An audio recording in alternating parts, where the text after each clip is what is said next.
Hello, ladies and gentlemen, and welcome to another episode of the Absolutely Not podcast. I'm your host, Heather McMahan. How are ya? Let me turn my volume up a little bit there. Okay, cooking with gas. How's everybody doing? Hope you're fantastic. I wanted to start this episode off by just giving the deepest, most sincere, warmest thank you I could to everybody who has streamed the special, who told their friends about it, who had watch parties, all of that jazz. I cannot thank y'all enough. We were number 4 in the first day out, right behind the Beckhams, which again, you know, I love everything full circle. I used to wait on the Beckhams at Soul Cycle. So anyways, that's a beautiful moment. But y'all, I was just completely overwhelmed. And just, I don't really know how to use my words to describe the level of gratitude that I have felt and the way that other people in the business, you know, reposted and were so kind to share about the special. You know what? It's a testament. If you're nice things will happen. And if you're a cunt, no one will promote your special. You know what I mean? So, no. But honestly, I have just been completely overwhelmed by it, and it's been so sweet, and it's just cool. And it really didn't hit me until I was doing all this press in New York, and so the day it came out, I was running around from like news station, Today Show, doing Watch What Happens Live, just doing the absolute fucking most that day. And I never had a second to really sit down and be like, oh my God, it's out, right? It wasn't like I was sitting at home and I could watch it with my fam. I was running around like a chicken with their head cut off. So finally, by the time I got to Toronto, no, it was in St. Louis because I went back on the road this weekend. I finally sat in my hotel room in St. Louis and I started to watch it. And I was like, you know, it's pretty fucking funny. You know, I'd spent months editing it. I've seen it a billion times, but to sit down on my own computer and to see my face pop up was the wildest, most out of body experience. So anyways, I just want to say thank you. And remember, follow your dreams, write that shit down, be smart about how you put yourself out into the world. And you know what? If you work hard enough and you work your dick off, literally, your dreams can come true. But in the meantime, to keep us in the top 10, I'm going to need you to just keep it on. Stream it. Just let that thing run in the background, okay? Comedians, we have to be shameless about this shit. So just go ahead, keep it on your iPad, on your computer. Just let it play. You don't even have to have the sound on if you've already watched it 100 times. But let's just keep those numbers up. You know what I mean? Keep them up so that Netflix gives me another chance. I will say I've been answering a lot of DMs. If you're a little confused, if you don't want to come to the live show, if you don't want to watch the special because you're worried that the material is going to be what I'm doing on tour right now, that's not how it works. So the material that's in this special is an amalgamation of things that I've been touring with for years. And then the current tour that I'm on, the comeback tour, is a whole new kit and caboodle. And I am shooting that special in 3 weeks in Atlanta at the Fox Theater. Also, attention, people who are coming to Tampa, Fort Lauderdale, Los Angeles, and the 2 Atlanta shows where we're filming the special, I have released more seats. So get your tickets. Since the special has come out, all these shows are going to sell out. I don't want to hear. You're like, Heather, I didn't know you were coming to town. Oh, I've never seen your show before. Get your tickets right now. Pull the car to the side. Pull into a Wendy's drive-thru. Tinker tanker on your little cellular, or get out your laptop, connect to a hotspot Wi-Fi, and get your tickets. HeatherOnTour.com. Okay, I don't want to hear it because then this material won't be out till another year. So buckle up. We're always 8 steps ahead and constantly in the future, which makes you feel a little discombobulated. I got to be honest. I am back in Atlanta right now for 5 days, much needed time home. I was really I started to get an eye twitch this weekend in Houston.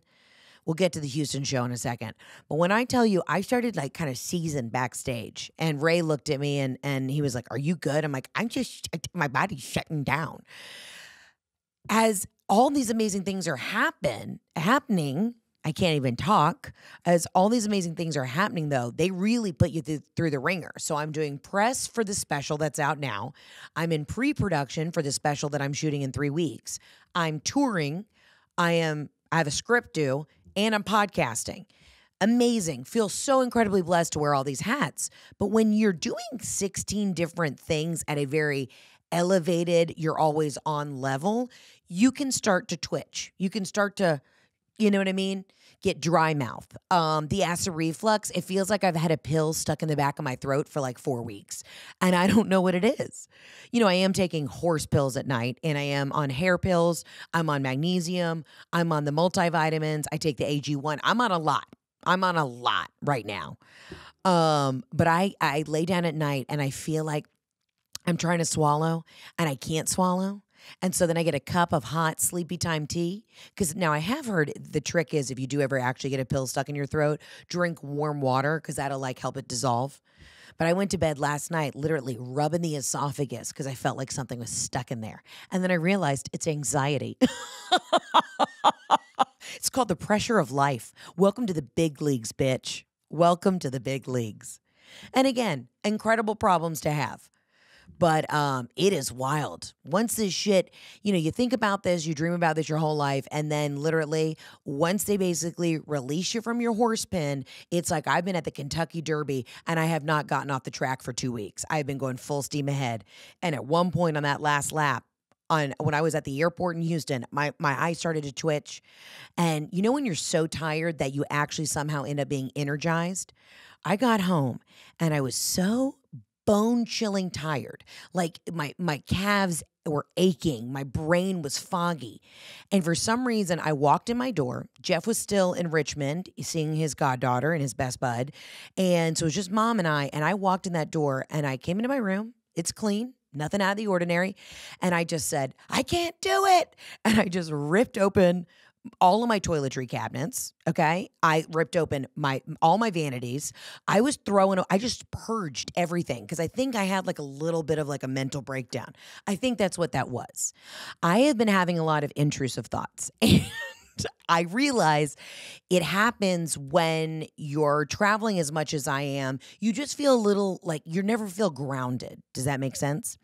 Like I've had this thing recently where I haven't been able to pee on airplanes, okay? I know. I have already self-diagnosed myself. This is some sort of disassociation. I've been getting on airplanes. I'm sitting in the front. Your girl likes a first class moment.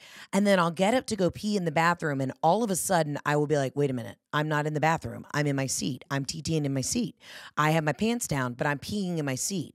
And I have to like grab the door and like hit the lock a couple times. And I just like grip onto the side while I'm hovering over this toilet on Delta. And I'm like, am I peeing in my seat? And maybe it's a little triggering because everybody kept tagging me in that story about the God rest, maybe even the soul who had the diarrheas on that flight to Barcelona out of Atlanta. So I just feel like y'all already thought that was me, even though I didn't go to Barcelona this summer. Regardless, though, I have been having these things where I haven't been able to fly on plane. Take two. I've been having this thing where I haven't been able to pee on an airplane. So I asked somebody about it and they were like, that's an intrusive thought. That's crazy. You need to calm down. You're just a little overworked right now. You're a little tie-tie. You know what I mean? And when you're in Canada one day, St. Louis the next day, Houston the next day, New York, then Los Angeles, then Baton Rouge, then Mississippi, you're just never resting your head in the same place. So you start to feel like, where am I? My time and space is a little off right now. So I haven't been able to pee on airplanes. So we were flying back from Houston and I got up and I peed and I was in this bathroom. I was like, I'm not going to let this thought give me a UTI. So I peed on the airplane and I'm back, baby. I'm going to be urinating on every single flight from the comfort of the safety of the lavatory. Regardless, though, that's how crazy I feel. And I feel embarrassed to even share that. But I literally, the other day, Jeff and I were flying somewhere and he was like, are you good? And I'm like, Jeff, I can't pee. He's like, are you nuts right now? I said, I cannot get up and pee because I get in the bathroom and then I panic that I'm actually not peeing in the toilet and I'm at my seat. And I'm like just so tired that I don't realize it. Also, when I get off the stage, I run off stage, right? Good night, Houston. I run off stage and then I immediately get out of my glitter costumes because they're very hot and very sweaty. So I take them off. I freshen myself up. I usually do a Mega Babe wet wipe all over my body, some fresh deodorant, and then I put on a different outfit. It's like playing soccer. I always wanted to get out of my wet clothes. It's like being at swim practice. You got to get out of the wet bathing suit. That's what it's like to perform and do comedy when you wear glitter suits. If you wear one of those glitter suits out and about and just go to brunch, you feel fantastic. But when you have fluorescent lights hitting you and you are basically fighting for your life for 90 minutes doing comedy, you will sweat through them. So the other night in Houston, I run off stage. I'm doing my thing. I'm in my dressing room. I'm looking at myself in the mirror in the dressing room, and I'm taking my clothes off, and I'm butt naked in the dressing room, and I panic. I'm like, am I still on stage? Am I still on stage? Like, I literally panicked. I was like, oh my God, this is it. I'm naked. I'm naked on stage. Everybody sees that I haven't gotten waxed in a minute. You know what I mean? Eczema flare up all over my rummy tum. I just panicked. And so I ran to the bathroom and I was like, no. And I'm doing this thing where I have to like grab things around me. Like I'm like touching my Stanley cup. Like, okay, no, I'm good. I know where I am. I'm in my dressing room. So I want you to know that that's what I've been dealing with mentally and physically. And then I put on this little dress to go do the meet and greet. And I was like, okay, I just think mama hit the threshold of it's time to go home. You know what I mean? So then I get home. I rip open my bathroom vanity and I'm just throwing away shit. And I don't hoard products, but you have to realize so much shit gets sent to me. So I have a very organized system. I have this big toiletry cabinet, if you will. It's a linen closet. But I'm underneath my sink, and then I go to Jeff's side, which I know he is just arriving at the house now. He's going to be pissed about. I'm throwing away Athlete's Foot cream from 97. You know, because guys have like 6 toiletries, and it's all Athlete's Foot, and they haven't had Athlete's Foot since 97, but they got the can in the back, and you hear it roll around every time they open the fucking drawer. Well, it was making me crazy. So my mom comes up with like a glass of wine. She's like, I made you dinner. Now, also, Robin might also be losing it. This is what my mom made me. Talk about a girl dinner. My mom made me this homemade garlic soup. Phenomenal. It's good for immunity. Then she made me eggplant parm and then a chicken enchilada. So for dinner on Sunday night, after I finally broke the seal of not being able to pee on airplanes because I didn't know if I was taking a dump in my seat or not, I then had garlic soup, a chicken enchilada, and eggplant parm. And I looked at her and I looked at my mom. How lucky and grateful am I that I can come home to a beautiful home-cooked meal and I go, what the fuck is this? She's like, what? I said, Mom, this is the most ADHD meal. What did you open 3 separate cookbooks and then just decide gonna make it all? I said, this is unhinged. She's like, well, if you don't like that, I can make you a salmon bruschetta. And I just said, I got what is happening? And we both had a laugh. I was like, you haven't been mentally stimulated because I've been gone for 2 weeks. I'm overstimulated and we're both going fucking nuts, cuckoo, crazy, feeling like I'm losing it. So then she sat in the bathroom and I ate garlic soup in my van, like while I cleaned out my vanity. I mean, that was my Sunday night. And then I was on such a high from cleaning, even though I'm like bone chilling tired, I could not fall back asleep until like 2 a.m. It's just like, I don't know where I am. So now I've been home less than 36 hours, but Robin had she had an episode this morning. I don't even know what happened. I realized she needs to get out of the house and I need to be in the house. And we're just like 2 ships crossing in the night that I realize we are the same person. We suffer from the same things. And it is so funny being an outsider looking in on your own life and being able to call out like, okay, I need a little time off. And I know Robin needs to be socialized. So today, I'm coming down the stairs. My sister stopped by to pick up something, whatever. So she runs in, runs out. And so I guess my mom was already like flustered helping my sister look for this paperwork she needed or whatever. Then all of a sudden I hear my mom screaming, okay? This is noon today in the kitchen. No. I run down the stairs. It sounds as if the dog has died. It sounds as if her diamond has fallen down the toilet and she flushed at the same time. It sounds as if she just robbed a bank and went to open the bag of money and see all of her treasures, and then the ink sac went off, and then now this crime that she has committed will leave her completely empty-handed. Like the way that, no, like at the end of a mob movie. You know what I mean? When they're like, Vinny, he's gone. That was the noise my mom was making in the kitchen today. So I run down. I'm like, what happened? Are you okay? And she's like, the housekeepers are here. Just like, what? So, of course, the dogs are barking at the door. Now, our thing is whenever the housekeepers come, I want to make sure that they don't, have a Frenchie attacking the Swiffer wet jet, right? So I make sure that the dogs go to their trainer for the day. My mom just got like thrown the fuck off. I said, Mom, relax. I'll put the dogs in the harness. I'm going to the office. I'll drop them off. And she's just like, I can't do it today. Listen, we all have the moms who, when we were growing up, if the housekeeper was coming, the night before, they would lose their fucking shit. They'd come in your room screaming, you better clean this shithole. Debbie's going to be here in the morning. And you're like, Mom, relax. I'm going to put everything in a basket and shut my closet. Like, lay off me. I'm trying to play Sega. You know what I mean? I'm trying to play Zelda. Leave me alone. But my mom had that freak out. Meanwhile, our house is clean, okay? My bathroom's spotless. I threw every single fucking product I own away. I don't even own a toothbrush right now because I had a literal shit fit. So my mom's freaking out, and then I'm handling it. Our poor housekeeper standing outside, just while my mom's screaming, "Fuck!" Like it's a I don't know. Oh, it came from like the gut. It was like an animal response, and I said, "Mom, calm the fuck down. What is going on?" She's like, "I thought it was next Tuesday." I'm like, the housekeeper, sweet Deb, can hear you having a shit fit. Then she's going to come into the house, feel a little insecure, like, is something going on? The last thing we need is people writing Dumois saying we got family drama. Like, she just got so anxious that somebody showed up when they weren't supposed to, or like, and of course she didn't write it down. She had the date wrong. And I looked at her, and then I in that moment felt very grounded. I felt crazy, but I felt grounded because I was like, I get it. Robin is I came in with that energy on Sunday night. Now I've pushed it on her. It's like when you show up with the stomach bug and then the whole house, it's going to slowly trickle down. Like, I'm sure Jeff, when he gets home this afternoon, will also at some point have a mental breakdown. I don't know what it is. It's like, it's just going around the fam right now. So I grabbed Mom. I said, Mom, you're acting cuckoo. I'll get the dogs in the car. You just hang tight. We'll put a harness on them. It's all good. We're all good. And I let the housekeeper in, and she looked at me and she's like, are you good? And I said, are you good?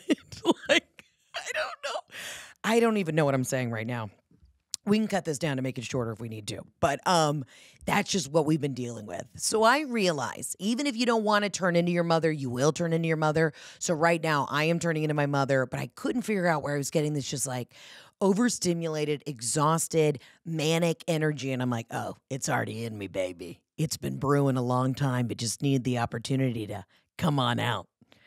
And the wild thing is, I feel like a very grounded person. Like, yeah, I giggle a lot and I don't take things too seriously sometimes, but I know who I am. And not being able to pee on an airplane is a pretty terrifying feeling. And I had to get cranberry pills because you can get traveler's UTIs. And we already know I have a small urethra. So anyways, that's what I've been dealing with medically. All that to be said, thank you for streaming my comedy special. Thank you. And keep streaming, okay? Because remember, we got to prove to the guys that women deserve a seat at the table. I will say, when I was in Canada and I got on Canadian Netflix, it was wild. I had to scroll 25 male comedians in to see another female comedian. Now, obviously, mine was at the front. A, we were trending, and B, because it was recently added. And then I had to literally go all the way to the end to then see Ali Wong, who's one of my favorite comedians. I'm like, what the fuck is going on? So that's why, if anything, you are supporting other women in comedy when you support me, okay? It trickles down to all the other women who are also menstruating and can't pee on airplanes because they're overworked and not underappreciated. I feel very appreciated. Overworked and underhydrated. That's what it is. That's what it is. I was thirsty. I've been very fucking thirsty. Hold on. Water break. Oh, God. So somebody DM'd me and they were like, Heather, saw you drink your full drink and could tell that you ran out of water on stage in Houston. Some people, when they come to shows, they don't give you the amount of effort that I give you, but I will drink an entire solo cup of hydration with a hydration stick in it. And because I got to stay hydrated. I don't know how comedians do it where they stand up there, they talk for 2 hours and they haven't had a little sip of something, to keep the whistle wet. I was up there fighting for my life in Houston because it was like 90 degrees. But let's talk about Houston real quick. What a great show. Also, Toronto, I want all the gals and guys listening from Toronto. What a fucking great show. What a great show in St. Louis. And then to Chef's Kiss in this quick little tour with a show in Houston was awesome. I do want to say, though, I have an absolutely not. I got a DM right before I'm going on stage. Ray's opening for me. And listen, I know coming into the venue in Houston was a shit show because one of the football games had just gotten out. We were having this show at a major university. But I when I'm backstage, I'm looking at my material, and then I'll, right before I go out, I'll look through some DMs. There was a clear bag policy at the show in Houston, which everybody got an email about. It was on the tickets when you purchased it because the show was on a college campus. I get this fucking DM from this girl. And at first I felt bad. And then I was sitting on my flight leaving Houston and I just started stewing. I started to feel the fuzz on the back of my teeth and I just started stewing. The message said something to the sort of, hey girl, waiting in line with these other thousands of people trying to get into the show. This is bullshit about the bag policy. You should, do, better. Period. Do better. Okay, so immediately I'm like, hey, I'm so sorry. It's on a college campus. Like, I don't make the rules. You know what I mean? Like, I'm sorry. This is an inconvenience. Why was I apologizing? And so I'm sitting on this flight home from Houston just going, do, better. You know who you send that to? Somebody who tripped a blind kid on the playground. You know what I mean? Do better, Paul. Do better. Somebody who, cuts off an elderly person in a parking lot. You know what you do? You knock on the window. Hey, you know what, sir? Do better. Do fucking better. You're a bad person. Do better. I couldn't believe this broad had the caucasity to say, do better. I don't make the rules at the shows. I make some rules, but if you guys, you do better. You do better. Read the fucking directions on the ticket. Don't show up so fucking blind and privileged that you didn't know that, hey, you're on a college campus. There are rules and regulations. If you don't think before I went to the Beyonce concert, I read that fine print on those tickets 65 fucking times. I knew where the exits were in case of an emergency. I knew that I looked up all the food vendors. I knew where I could get chicken tenders, tots, and a loaded hot dog within 10 seconds of my seat. Why? Because I plan. Because I'm 3 months in the future. I can't pee on airplanes because I'm having a little anxiety. But regardless, I'm doing better because I'm ahead of the game. So I'm like, I felt bad. Hey, I'm so sorry, but I don't make the rules. I'm so sorry about that. And then I'm sitting on this flight like this dumb cunt, telling me to do better. Well, we have a clear bag policy on college campuses, so there isn't crime. Hey, do better. Don't attack students on campuses. I just was sitting there. I just started to get crazy. And I flew back with Tina, and I told her, I said, I just spent the last 2 hours just sitting there grinding my fucking gears about this bitch telling me to do better. You know what? And I'm sorry. And I opened the show saying if there's a couple Chanel purses in the bushes, we're on the honor system. I've done that before when I didn't read the directions and had to ditch a Gucci in a garbage can that I then went back to get. But you know what I've done? Done better since then. Do better. You know what? You do better. You're rolling in with 45-year girlfriends and you didn't read the ticket. The email. Unbelievable. And now I'm getting scolded at my show. You know what I've done? Everything. Okay? I have a traveler's UTI. I had an eczema flare-up. The Achilles was tight. My sciatica was throbbing. My hair extensions are being held on by a hope and a fucking prayer. I had enchiladas right before I went on, so wasn't feeling fantastic. I was trying to not shit myself, have sweat run down my leg, and not let my thighs rub together and chafe so we'd start a forest fire in my fucking crotch. Meanwhile, I'm trying to entertain, deal with woo girls in the back and make sure this party gets started. So you know what, Emily? Do better, you bitch. That's the thing. In the moment, I'm such an, I apologize for shit that I haven't even done. I'm so sorry. I'm such a people pleaser. Are you inconvenienced? I'm so sorry. What happened? No, because I understand there's a huge responsibility when my name is on a marquee. But then after it's settled 12 hours later, I take, you do better. Do fucking better. Read the goddamn directions. All right. Anyways, what else is going on? This episode's fucking unhinged. We're already 25 minutes in. What else is going on? Let's see. Oh, listen, big shout out to the girls that were at the Toronto show. So I'm doing my bits. I'm maybe 30 minutes into my show, and I look over to my left, and there's a woman with a white turtleneck. And all of a sudden, there's just these glowing orbs on her breasts, and I can just see them pulsing. And I finally call her out. I thought she had some sort of Halloween costume on. Like she was going as a fembot from Austin Powers. Remember they had those little guns that came out and they were like lasers. So I stopped the show and I just go, ma'am, I'm so sorry, but do you have a glow up bra on right now? And she kind of looked at me like, you dumb bitch. And she said, I'm pumping right now.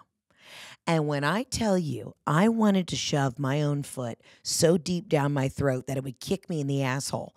I was like, of course you are. You want to know why? Because women can do everything. This woman came to the show, was a celebratory participating audience member. And she's like, I got to feed my children when I get home. So I'm having a little girls' night out while also being a loving, nurturing mother. And I don't know why. If she hadn't been in a white shirt, I probably wouldn't have noticed it. But it was just these throbbing, pulsing orbs. And I was just like, I hadn't laughed that hard in a minute. I was like, I am such a cunt right now. And I wasn't calling her out like, what the fuck is that? I was like, ma'am, can I ask you, what is this costume you have on? She's like, they're breast pumps, Heather. Okay, get on my level. She's like, this little shit's been attached to me. I'm 4 weeks postpartum. This is the first time I've even shaved my legs and washed my hair since this little shit ripped me tip from taint. So if I want to come out and sit on the front row, but I got to pump and maybe dump while I'm here, let a bitch live. And then the entire audience just slow clapped for. I mean, we are not worthy. Could you imagine if guys, ever wanted to go to a Creed concert, but they had to lactate themselves? There'd be no one in the audience. We already know this. I mean, if Jeff gets a hemorrhoid and has to also watch Penn State football on the same day, his brain explodes. You know what I mean? If he has to be a spectator while also doing something medical, he couldn't handle it. I mean, the guy gets fucking dry eyes and he's just walking around the house like he's lost his vision. He's like, I need a sandwich. And you're like, fuck me. Get the eye drops. You know what I mean? You've been standing directly under a fan for 6 hours, Jeff. What do you want from me? I mean, gets a little tickle in the throat. Surprised he doesn't throw himself in oncoming traffic. Meanwhile, I've had a UTI. I've had acid reflux. I've had a literal pill stuck in the back of my throat. I've had eczema, calf thrombosis, and maybe even close to a blood clot. And you know what I'm doing? Tap dancing for the Lord. Women can do anything. Anything.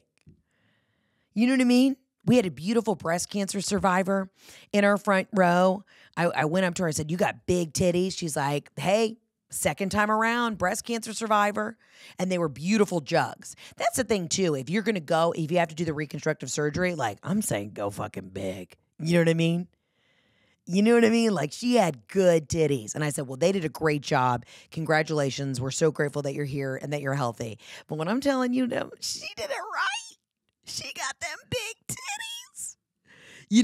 I'm not God forbid, knock on wood. I'm not going sensible Sally with the B cup. I'm saying, let's let this shit pop off, And she was glass half full about it. She's like, yeah, I survived breast cancer, but look at these titties. And I'm like, that's the attitude we all need. You know what I mean?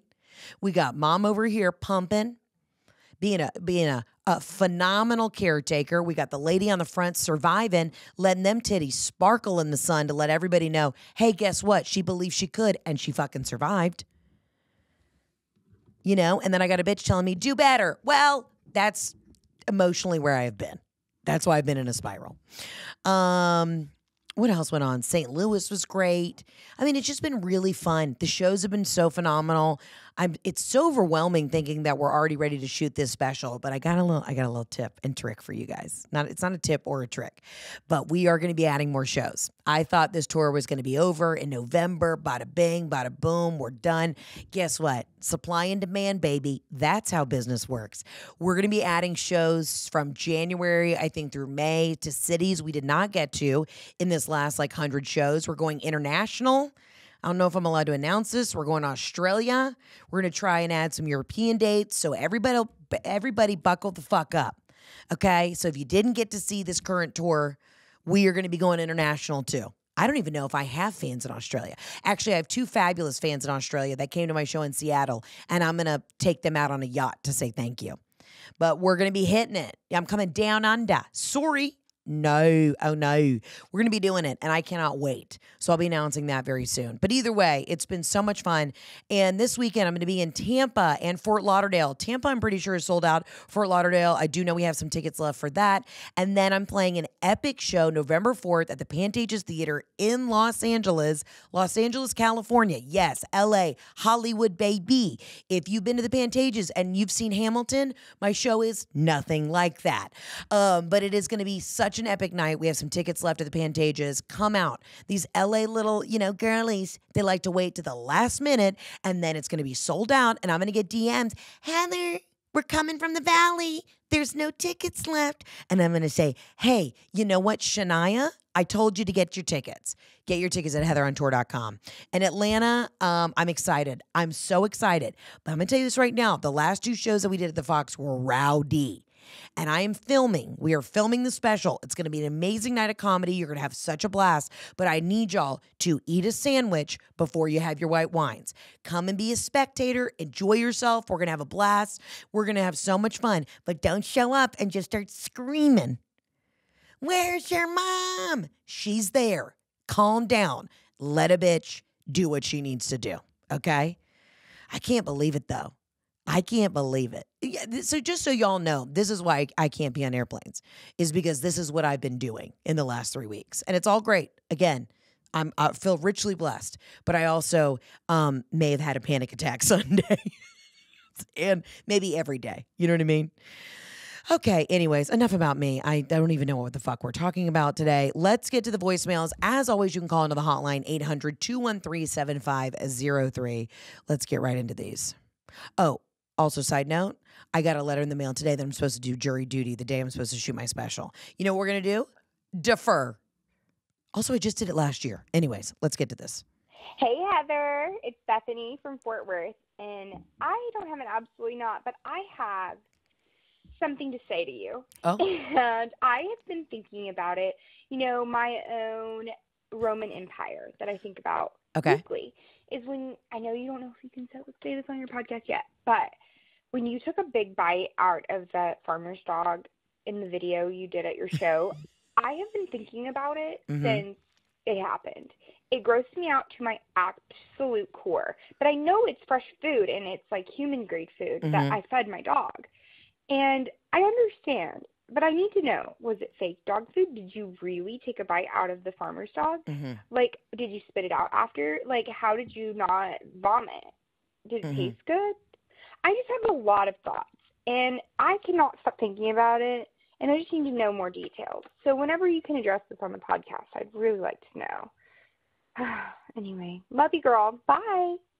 Love you. All right. If you haven't been to the live show, what she is referring to is I play an opening video before I come out. And it's, a video of one of my favorite characters that I used to do all the time named Margie McDaniels. If you know, you know. And if you don't know who this is, just come to the show. It'll all make sense in the end. In that show, in that video, I do take a heaping spoonful of farmer's dog. straight to the dome. Now, here's the reason. Was it really Farmer's Dog when I shot it? It was. Did I put it in my mouth and keep it in my mouth and chew it for multiple seconds? I sure did. And the reason I was able to do that is your Farmer's Dog, shout out. I don't even think they're a sponsor of the podcast today, but they're such a great fresh brand that one time I was in my kitchen and I opened it up and I thought it was tuna salad or like chicken salad. That's how fresh this shit looks, okay? I went over to the thing. We had just gotten the Farmer's Dog. My mom had put it in a separate little glass container. And I'm like, oh my God, this tuna salad looks fucking delicious. I mean, I'm raw dogging it. I'm taking a full spoon, putting it to the mouth. And I get about 2 swallows in till my mom comes in the kitchen. She's like, what the fuck are you doing? And I'm like, I'm going to Pound Town on this tuna salad. She said, Heather, that's not tuna. That's turkey. That's Farmer's Dog. And I didn't get sick. I kind of just went with it and I let it ride. I have never told anybody this. This is really just an episode of confessions that I'm not proud of. So I have had at least probably a cup and a half of Farmer's Dog before without even realizing it was dog food. And I got to be honest with you, I had a little extra pep in my step those days. So that just is a testament to the level of fat assery that I am at. I don't really look at labels for most things. If you have a sweet treat in the kitchen, I mean, I've eaten, mini candles before because I didn't see the wick and I thought it was an Oreo. I have, what else have I eaten? I mean, my God, I've cracked a tooth. I've cracked a tooth on a damn earring before that just looked a little shiny and I thought, I don't know, it might be a metallic cookie. I've done a lot of things I'm not proud of. They're usually food related because I don't take the time or, spend the effort making sure things are edible. So yes, I did really eat Farmer's Dog in that video. It's delicious. I don't recommend, humans doing that, but I will say my dog's coats have never looked clearer. And you know what? Hey, pure protein, baby. We're basically living that keto life.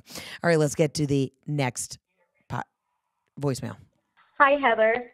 I have an absolutely yes for you. Ignore my last voicemail. It's a little tipsy. But I am sitting in a nice bowl bath with a White Claw in my hand. You can probably hear yourself on my TV in my bathroom. Great idea, by the way. After a long, stressful week, just drove home 9 hours from work. And, might be sending a little naughty pics to my boyfriend. And just absolutely yes to you being my relaxation on this Friday. You fucking rock. I love the special. You're killing it. All right. I'm going to go drink some more. Bye. Okay, so that sweet caller just made a confession that she's been watching my special and jerking off in the tub. And I got to be honest with you, I've never felt more flattered by that in my life. I mean, she just said she drove 9 hours. Also, ma'am, what are you doing for work?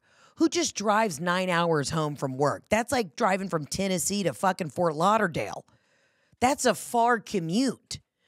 And she said she was sitting in the bath watching my special, which I love. Thank you for the support, and sending naughty photos to her boyfriend.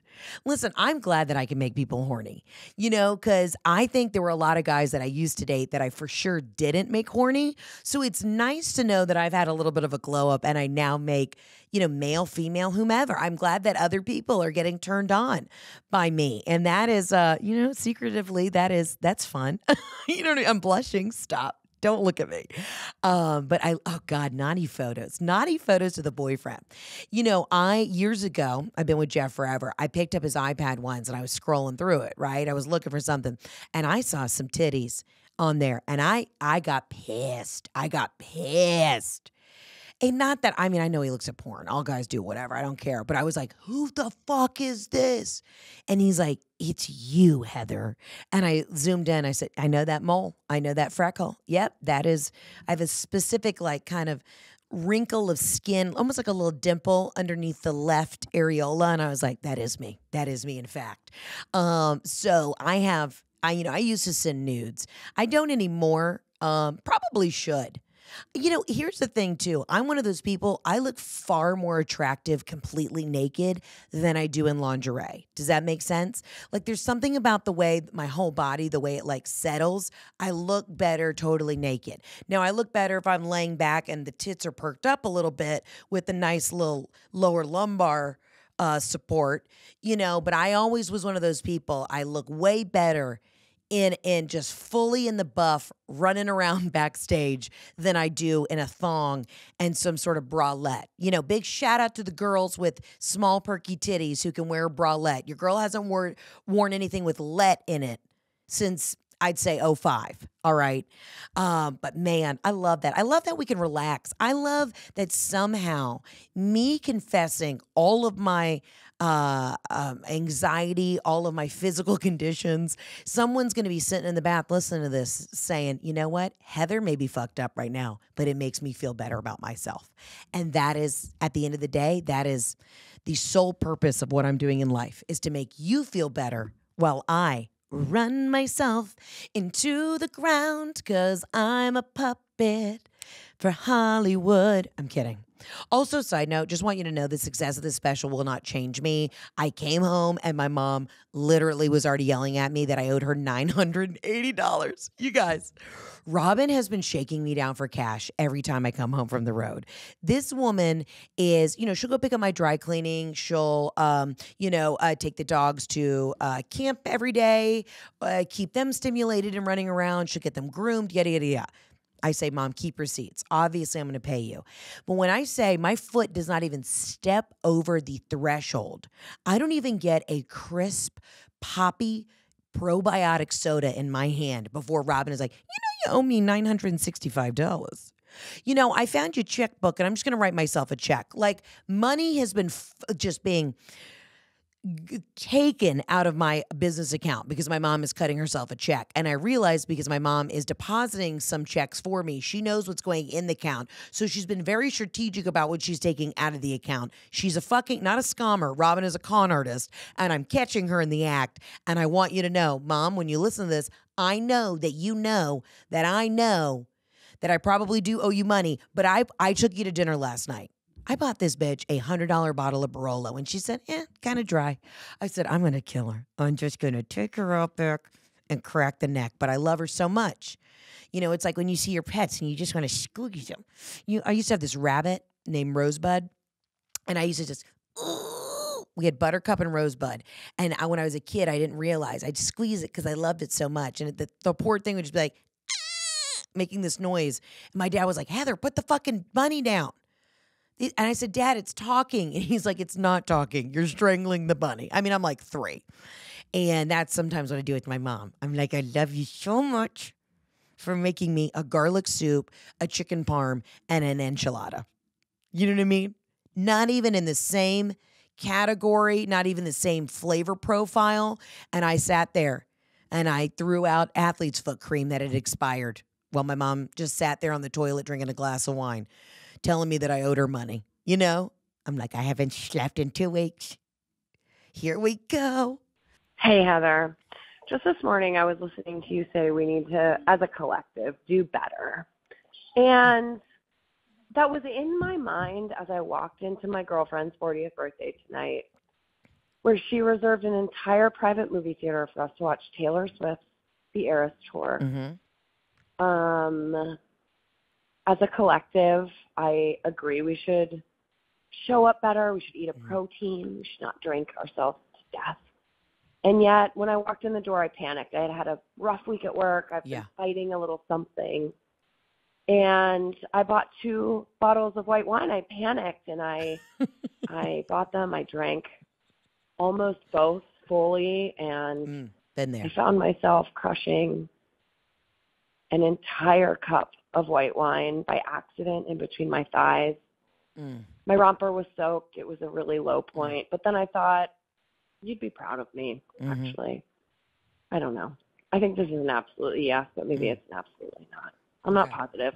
Here's the 40th birthdays. Here's the Taylor Swift Eras Tour in the movie theater. I love it. And here's the girlfriends. You know what I mean? Yeah. 40th birthdays. They're the best. It's a new era. It's a new era. All right, this is wild. I did not even know that this was one of the voicemails. So I guess I must have said 2 weeks ago or something that we need to be doing better. But that goes back to my point about this DM from this woman. I'm saying show up for yourself. Be nicer to your friends. Do better. But this bitch had the audacity to tell me I had to do better because she couldn't get her Chanel purse in the fucking facility. Wow. See, everything's full circle, always. Okay, ma'am. So what you're saying is that you felt you needed to do better in that instance because you were panicking about going to the Eras tour, singing at the movie, and you drank too much. And you crushed a white wine that you had in between your pants. Let me tell you what, there is nothing worse than A, wearing a romper, period, and then B, wearing a romper, and starting your period, and then 3, wearing a romper and spilling a drink in the crotch of a romper, because it's soaked. It's soaked. It's not like you can just change one part of the outfit. The whole outfit's fucked. You know what I mean? It's not like, oh, I'm going to change the skirt, but I can keep on a dry top. No, the whole thing's got to go. The whole thing's got to go. Oh my God, nothing worse than a white wine crotch. Hey, I'll tell you what, we were leaving St. Louis and I spilled a latte all over my Spanx leggings, and I had, hazelnut latte crotch all the way to Houston. I mean, people in that United flight were kind of looking at me like something's brewing, and I said, it's I mean, my vagina was caffeinated up. I don't even think half a dollop hit the lips, but that pussy was fired up and ready to go. Here's the thing. Also, give yourself grace. You know what I mean? You had a hard week. You wanted to hang out with the girls. It's your 40th birthday. And listen, 40 is a time, I feel like, specifically for women, right? Guys, all right, you're 40, you're just hitting your stride.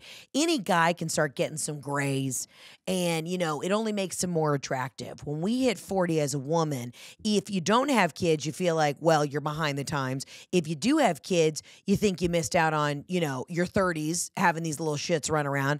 If you're, you're starting to now look that when you look on Instagram, you're not even looking at weight loss tips anymore. You're realizing, how can you take the fat from your ass and put it back in your face because the jowls are starting to droop. Like 40 is already a very shaky, insecure time for a woman. And I know age is just a number. So I'm not saying that anybody who feels 40 should feel this way. But listen, these are the private conversations that we all have, right? I'm turning 37 next year. And I know I'm not there yet, but I'm already noticing I got a little loose skin in the lower jowl. I've said my entire life I got a thick neck, thin ankles. Turns out that's just like baby fat that's starting to droop. Okay, I'm already looking who can do a little neck lift. I don't want to do anything to the top of the face. Just get this, tighten it up a little bit. So you're already going into a 40th birthday like my tits aren't sitting where they used to. You know what I mean? Vagina's dry. I can't get rid of this eczema, whatever your ailment is. So you're already going in a little bit lit. And then you got to go sit and watch Taylor Swift shake her very fit ass on the big screen, which is, good for her. Good for her. And you're like, yeah, I may have blacked out a little bit. I wanted to have 2 bottles of white wine because I'm stressed out. The kids are making me feel exhausted. My husband's making me feel like the mental load is too much. And I've been on a 7-day paleo cleanse. And you know what I want? I don't even want the wine. I want to know what a fucking grain feels like. And the closest thing I can get to a grain is a grape. And therefore, that's why I'm drinking 2 bottles of white wine. You just want to feel, quinoa and some, buckwheat across the teeth. But you can't do that because you told your other girlfriends leading up to your 40th birthday you were going to go paleo. Okay, so now, and that's the thing. Anytime I've ever done a diet, I'll be hardcore like keto or some shit. I'm eating racks of lamb. I'm eating a bone-in ribeye. I haven't had a vegetable in, 62 days. And then once I black out, like once I'm like, fuck this, it'll be a random day. You're like 30 days into the program and you're like, fuck it, I want 17 dirty martinis. You can't even justify it. It's not like I'm going to get what I actually want, which is like a baked potato. I just say fuck it and I lose my mind and I go grab alcohol, and it's a bad idea. I mean, after the show in Houston, I hadn't had any drinks that weekend because, we're working and wheeling and dealing. And then I had like 16 mezcal margaritas. I'm not even a big mezcal girly, okay? I had 16 mezcal margaritas. And when I tell you Sunday, I was seeing stars. So that's probably why I was mostly hungover and stewing on that flight on my way back, just thinking, do better. You do better. Read the damn directions. But what am I trying to say to this? Either way, yes, we all need to do better. You're right. We all need to do better. We all need to take care of ourselves better. I mean, this is a great example. We reach for the white wine when, what we probably need? A nap. I know I need a nap. We reach for the chocolate and the triglycerides, and we reach for the hot Cheetos when you know what we need to probably do? Talk to somebody about our feelings instead of just woofing them down in the back of the Jetta. You know? I mean, listen, you remember that, it's not even remember. You know that TLC show, My Strange Addiction? You know the lady who like eats rocks? Did you ever see the one where the woman would eat the inside of a couch, the stuffing in couches? I get it. I get it.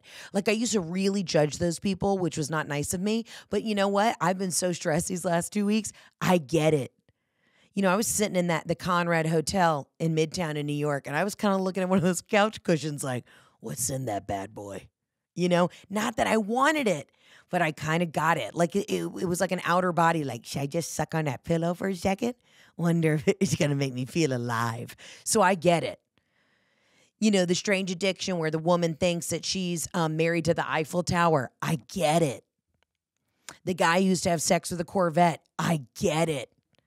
Sometimes we're going full steam ahead and going so full throttle that we're like outside of our bodies looking in. Again, I believe that's called disassociation. You know what I mean? I get it. Some days you got to just say no to the plans. Say, I'm going to stay home. I'm going to take a bubble bath. I'm going to watch Heather McMahan special. I'm going to send nude pics to random strangers. Sometimes that's what you need. Sometimes we got to say, no, I can't do it.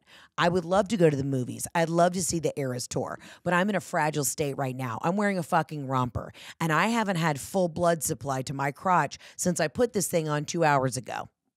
You and I both know we're too tall for rompers. I can't get out of a romper. I panic. I shouldn't have come here.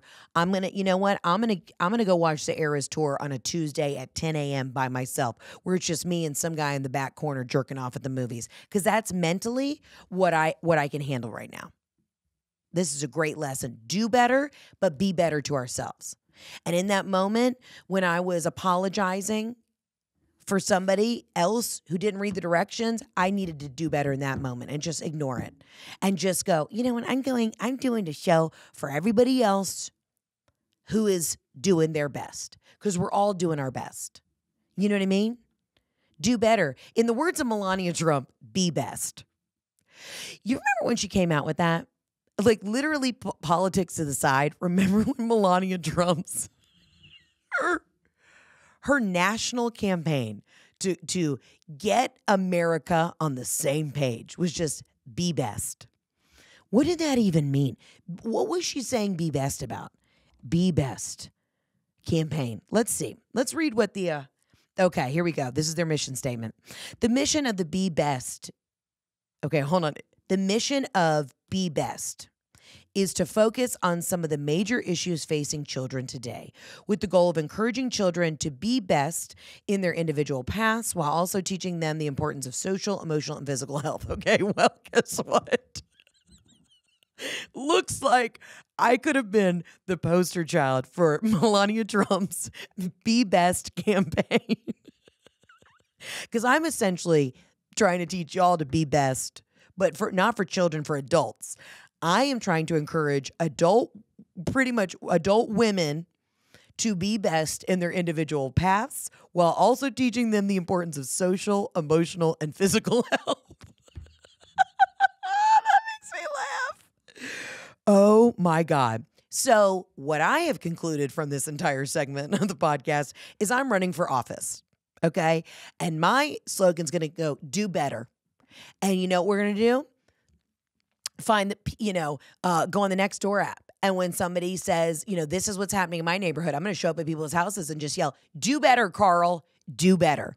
Melania Trump may have be best. Well, I'm going to say, do better. Do fucking better. Oh, your taxes are late. Do better.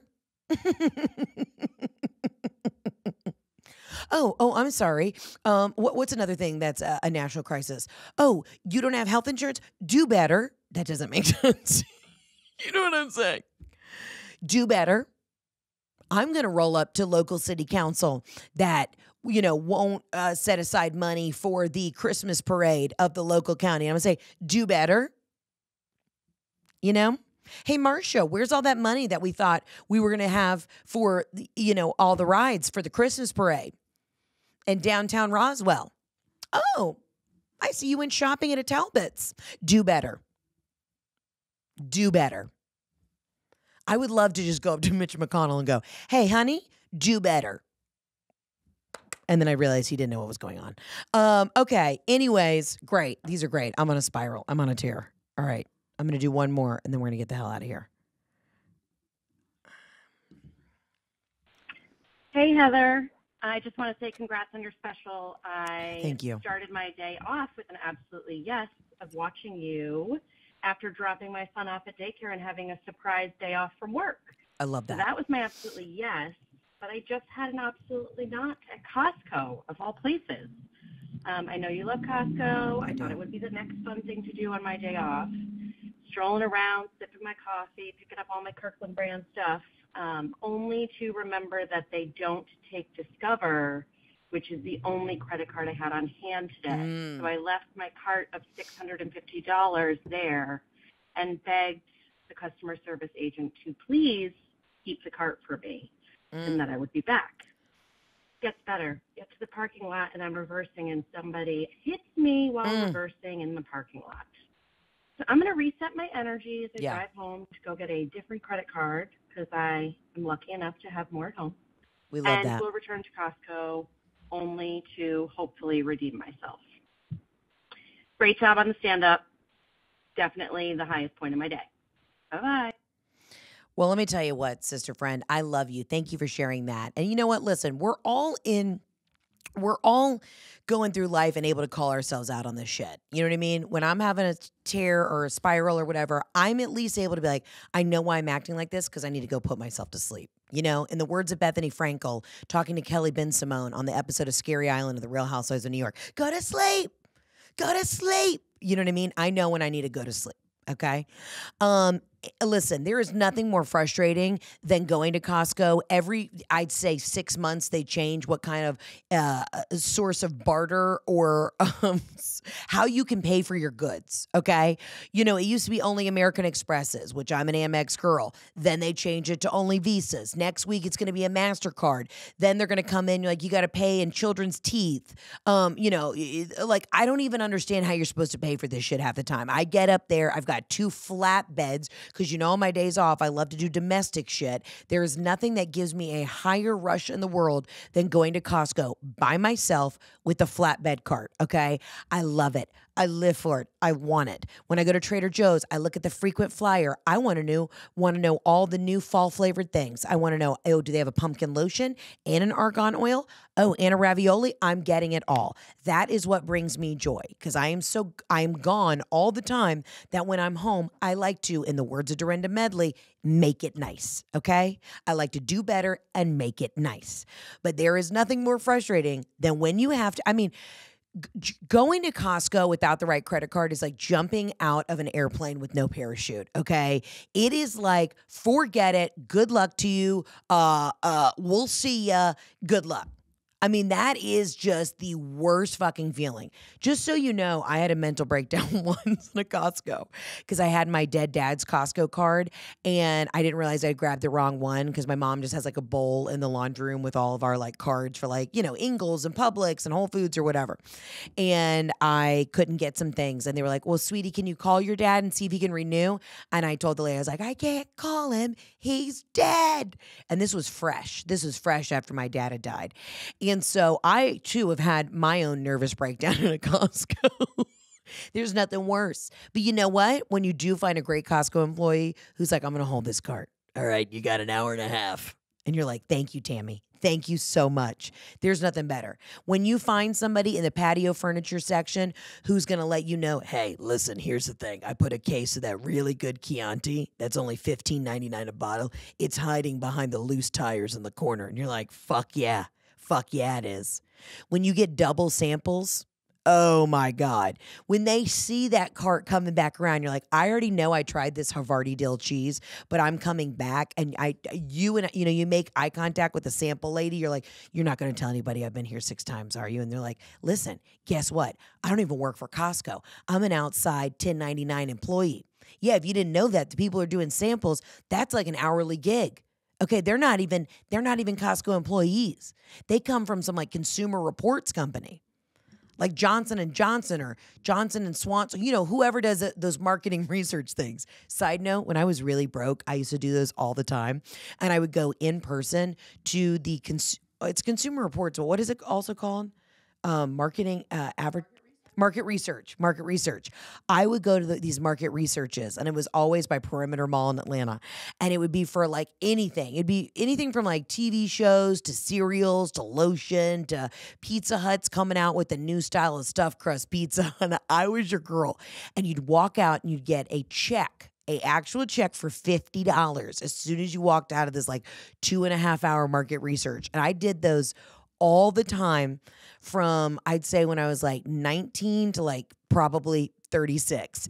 And that is, if you want to know why I am such a tastemaker, it's because I spent my entire 20s and early 30s when I had no money doing market research. I know what sells well. I know what the people are looking for. I know quality over quantity. So just want y'all to know when people are like, you're an influencer. No. I'm a fucking tastemaker because I had to do it to survive. And I'm really good at now inspecting things. I got my Stanley Cup right here. Okay. You know, when I'm looking at it, I'm like, okay. Oh yeah, the color's nice. It's nice and insulated. We got a nice straw that's easy to clean. You can see through it. So I know there's not, bugs in there. Okay. Let's test the water. The flow in which the water comes up the straw is at a nice stream, at a nice pace. Like I was that bitch who constantly did this for cash. That's how I paid my bills. So anyways, what was I saying? Oh, the people who do the samples are from market research companies. Just want to let you know. And that could be a lie. I don't know. I'm bullshitting you. Anyways, I love that you checked in on yourself, though. You got in a fender bender in the parking lot. There's nothing worse. Also, the Costco parking lot needs to have better security. And I'm not saying that it's a dangerous place, but we got moms rolling in, fucking whipping in minivans. We got dads that are showing up in the Mercedes Sprinter because they got to, get enough snacks for the entire T-ball team. People are just driving with really large SUVs. You've never seen a 2-door Mercedes coupe with a hard top roll into a Costco. You haven't. And if you have, that person's living on the edge. There's not a single person on this planet who has ever gone to Costco for one thing. Okay, absolutely not. And you know what I've never really understood is when people go to Costco and they use that as their pharmacy. No, I'm already stressed out going to CVS. Okay, I switched to Publix because at least when I go in there, I can pick up like a nice coffee or a pub sub. I could never imagine going into Costco, going all the way around the perimeter, or even cutting through the Christmas decorations to then go to the pharmacy. That's fucking crazy. And I'm a huge Costco fan, and I'm sure their pharmacy is giving y'all Adderall and Ozempic for a quarter of the price. All right, but I'm just saying the thought of having to fight that traffic into the parking lot, fumble for my ID, and then I gotta then get in line, and you want me not to somehow eat 6,000 calories worth of cheese samples? I couldn't do it. So if you are a Costco pharmacy card holder, good for you. I mean, you are a better person. You should run for government. You're doing better because you have a stronger disposition. You have a stronger moral compass. I'd get in there and be like, you know what? I can't pee on airplanes. I would just scream that. Currently in the state of stress that I've been under, I can no longer pee in airplanes. And then I would walk out. And they'd be like, what the fuck was that? And I'd be like, yeah, exactly. So anyways, listen, friend, I'm sorry you got in the fender bender. I'm sorry they didn't take Discover Card. But I want you to know you checked in with yourself. You said, you know what? I'm gonna wheel and deal. I'm going to talk to this lovely lady working the front. I'm going to make sure that she can hold my stuff for later. It's all about catching ourselves in those moments and saying, okay, I'm going to empathize. I know that the lady who's running the front is going to be stressed out because she's probably had to deal with some sort of returns or somebody, upset that there wasn't a price match or some bullshit. So I'm going to go into this gently. I'm going to say, hey, listen, I grabbed the wrong credit card. I am too overworked. So let me go ahead and I'm going to come back. You got to realize how to meet people where they're at. So you know what? Now that I've had a minute to take that in, I'm going to apologize. No, I'm not going to apologize because I'm not apologizing. But to the woman who DM'd me about the purse fiasco, do better. You know what? I am doing better right now by letting y'all know to check your tickets, check your point of sale, call the theater, see what the rules are. I don't make up the security rules for things. But also, ma'am, you might need a hug. I'm sure you've been stressed out dealing with the kids. I'm sure you bought a brand new bag to wear to the show with your girlfriends because you wanted to feel alive. Because little Timmy's been had snot all over you. You've been at soccer practice at 6 a.m. There's no reason why kids need to play sports at 6 a.m. If my kids cannot pick an 11 a.m. sport, we're not doing it. But I know you were probably stressed, so therefore you were taking it out on me when you just wanted to come in the building and giggle. And all I wanted to do was come and giggle with you. So how do we, as a collective, as a community, meet in the middle to do better so we can feel better, be nicer to each other, and make sure that my Netflix special, Son I Never Had, stays #1 on Netflix. Ladies and gentlemen, look how I brought that full circle. Listen, I love you. I mean it. I will see you this weekend in Tampa. I will see you in Fort Lauderdale. They'll see you in LA. And then I'll see you at the Fox Theater when we shoot the special for the Comeback Tour. Check Instagram and my website for all new tour dates coming up. I love you. I mean it. Thank you for giggling with me today. And I'll see you on the next episode. Arrivederci. Ciao, Bella.